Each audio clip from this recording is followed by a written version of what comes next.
Assalamualaikum warahmatullahi wabarakatuh.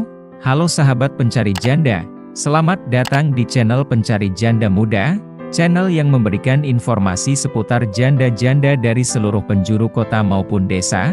Perkenalkan, saya adalah admin dari channel Pencari Janda Muda, dan saya akan memperkenalkan janda-janda yang cantik, muda, ataupun janda kaya raya kepada Anda. Silahkan simak profil dan pesan-pesan dari janda berikut ini. Assalamualaikum Mas, perkenalkan namaku Anidia Putri. Aku adalah seorang wanita yang masih muda dan cantik, namun telah menjadi janda setelah suaminya meninggal dunia. Aku mencari suami baru karena membutuhkan nafkah untuk memenuhi kebutuhan hidup dan anakku. Walaupun aku sudah kerja tetapi masih kurang untuk memenuhi kebutuhan hidup sehari-hari Mas.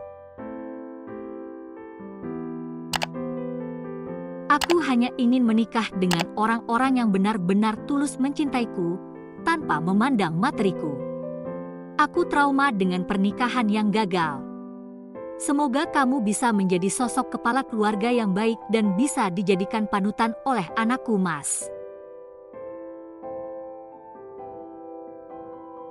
Demikian adalah salam hangat dan pesan-pesan dari Mbak jandanya.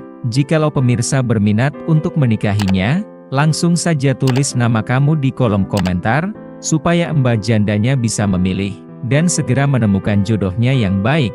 Amin ya robbal alamin. Terima kasih telah menonton video ini, semoga kamu cocok dengannya. Wassalamualaikum warahmatullahi wabarakatuh.